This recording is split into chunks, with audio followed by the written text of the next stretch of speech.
Today we are going to look into strawman fallacy or strawman argument. Many a times when we are talking about ancient wisdom, people try to discourage us using this strawman argument. We need to know what strawman argument is, then only we will know how to oppose it or how to defend ourselves. The strawman argument means that you distort the main issue out of proportion. You take something small from the main issue, distort it to something really big, like making a mountain out of a molehill, and then, as if that mountain itself is the molehill, attack the mountain and prove your point.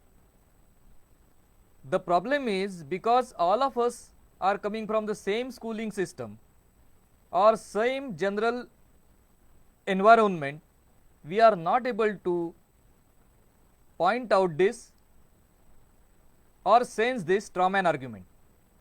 So, I will give an example of what strawman argument is, and then we will also see why it is strawman argument. A statement is made many a times: our education system stresses too much on mindless rote learning. Most of you will agree with this.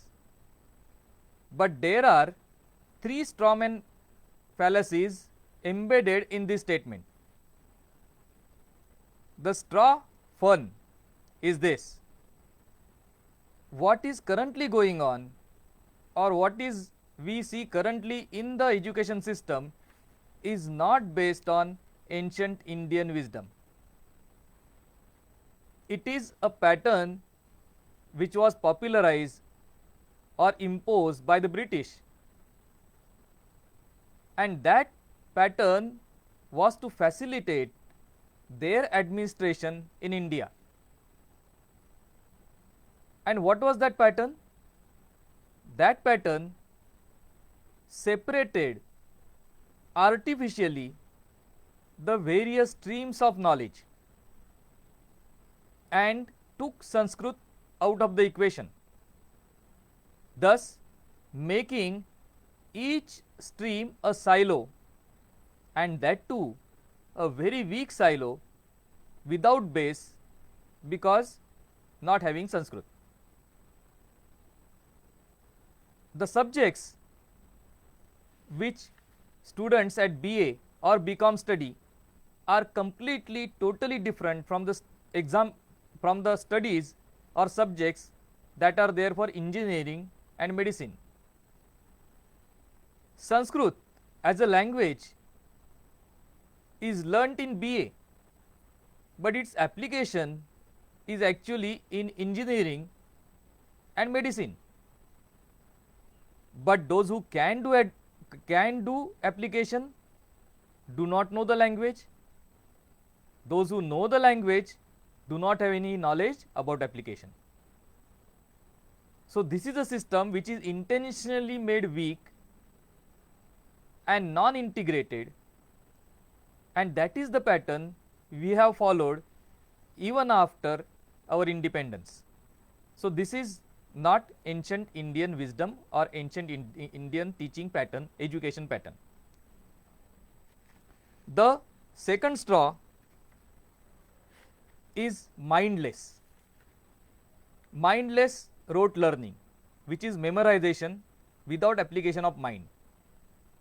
This has never ever been proposed in any of the ancient scriptures or books of knowledge. In fact, keep asking questions, and only the one who keeps asking question would get the knowledge is the message. This is the reason all the Upanishad are based on question answer. Why Upanishad? Even the Itihasa like the Ramayana and Mahabharata are formed based on question and answer between two persons or one person and a number of listeners. And as the people go on asking questions, they are getting more and more knowledge. So the more knowledgeable the people, the more queries they would make and deeper knowledge they would get. And from book to book, this knowledge would be different because the questioner as well as the answerer would be different. So never was it mindless. And we come to the last and final straw, that it is meant to be understood or it is meant to be memorized without learning, and that is why it becomes bookish. Not true at all.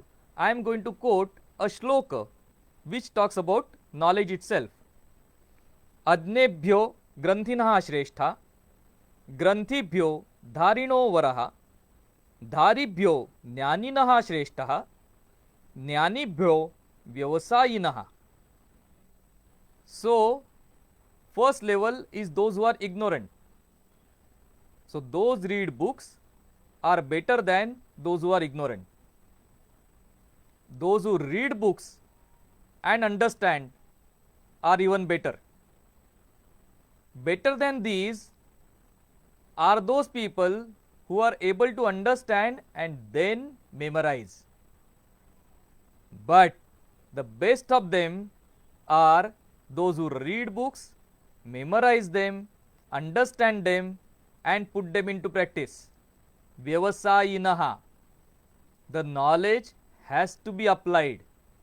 The knowledge that cannot be applied does not stand the scrutiny. So this is the last straw.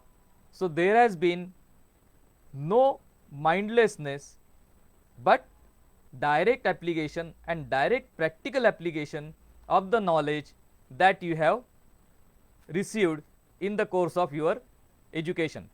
So we come back to the first sentence or first statement. Our education system stresses too much on rote learning, on mindless rote learning. So now you see the three straws from this strawman argument and how these three straws are to be destroyed by the proper defense against the argument, and once you go to the source you are able to understand that this is not what it is, and how a mountain has been made out of molehill and we were afraid of the mountain that never existed. Namaskar.